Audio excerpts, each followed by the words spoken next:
जुंगशाई मां अवांखे update कंदालू। Report कर रहा है हुजूर अहमद ब्रोही। यूनियन काउंसिल जुंगशाई के यूनियन काउंसिल कोहिस्तान संभलाईंदड़ वाहिद रेलवे हेठां गुज़रंदड़ रस्तो ताज़नि बरसातुनि सबबि इंतिहाई ख़राब हालत इख्तियार करे चुको हो। इन करे गाॾियुनि जी आमद रफ़्त मुकमल तौर मुअत्तल थी वई हुई, जंहिं सबबि इलाइक़े जे रहवासियुनि खे सख़्त मुश्किलातुनि खे मुंहुं ॾियणो पवंदो हो।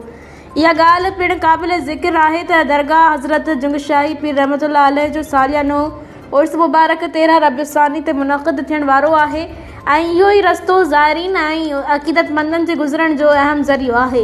रस्ते जी बंदिश जे करे न सिर्फ़ आम माण्हुनि जी आमद रफ़्त मुतासिर थी रही हुई, पर उर्स मुबारक जे इंतज़ामनि ऐं ज़ाइरीन जी सहूलियतुनि में बि वॾी रुकावट पैदा थी रही हुई।